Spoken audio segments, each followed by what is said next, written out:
চোরাচালানকারী কিংবা নিরীহ কোনো কৃষক নয়, এবার বাংলাদেশের সীমানায় ঢুকে জলজ্যান্ত একটি ছাগল নিয়ে পালিয়েছে ভারতীয় সীমান্তরক্ষী বাহিনী বিএসএফ। সামাজিক যোগাযোগ মাধ্যমে ছড়িয়ে পড়া এক ভিডিওতে দেখা যায় হেলমেট পরিহিত অবস্থায় সীমান্তের গেট পেরিয়ে লাঠি হাতে একটি কালো ছাগলকে ধাওয়া করছেন দুই বিএসএফ জওয়ান।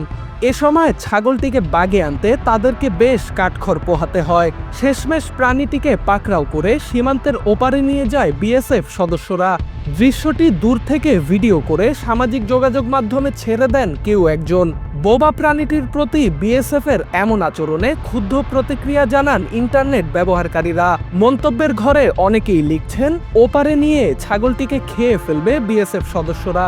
তবে ছড়িয়ে পড়া ভিডিওটি কবেকার এবং কোন সীমান্তের তা নিয়ে বিস্তারিত কিছু জানা যায়নি।